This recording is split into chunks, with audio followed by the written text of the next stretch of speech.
حضرت ابو بکر صدیق رضی اللہ تعالیٰ عنہ کو اگر کوئی نہ مانتا ہے تو نہ مانے، حضرت عمر فاروق کو کوئی نہیں مانتا نہ مانے، حضرت عثمان کو کوئی نہیں مانتا نہ مانے، لیکن ان پہ گالی دینا اور گالی دینے والے کو کہنا یہ بہت بڑا اجر ہے، یہ بہت پسندیدہ ہے، مطلب اس نظریے کے ساتھ دنیا میں کسی جگہ امن قائم ہو سکتا ہے؟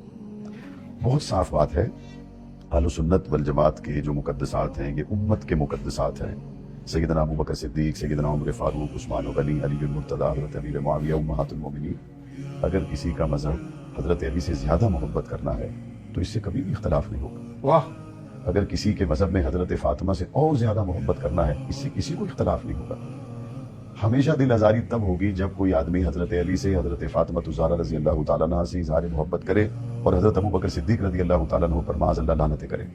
اللہ اکبر۔ اب تو خیر پاکستانی آئین میں بھی یہ بل پاس ہو گیا ہے، توہین صحابہ کا 295B۔ جی، وہ سینٹ سے بھی پاس ہوا ہے 8 اگست 2023 کو، سینٹ سے متفقہ طور پر پاس ہوا ہے۔ اور اہل سنت کی طرف سے تو کبھی اختلافی بات ہو ہی نہیں سکتی، کیونکہ حضرت علی رضی اللہ تعالیٰ عنہ ہمارے ایمان کا حصہ ہیں، ایمان کا حصہ، کیا بات، حضرت اماں فاطمہ الزہرا ہمارے ایمان کا کیا حصہ، بات ہے، کیا بات ہے۔ اور اماں فاطمہ الزہرا کی اماں خدیجہ اور اماں عائشہ ہمارے ایمان کا حصہ۔ بے شک امہات المومنین امہات امت کی المومنین، ماں ہے، بے امت شک کی ماں ایسے، بے شک ایسے۔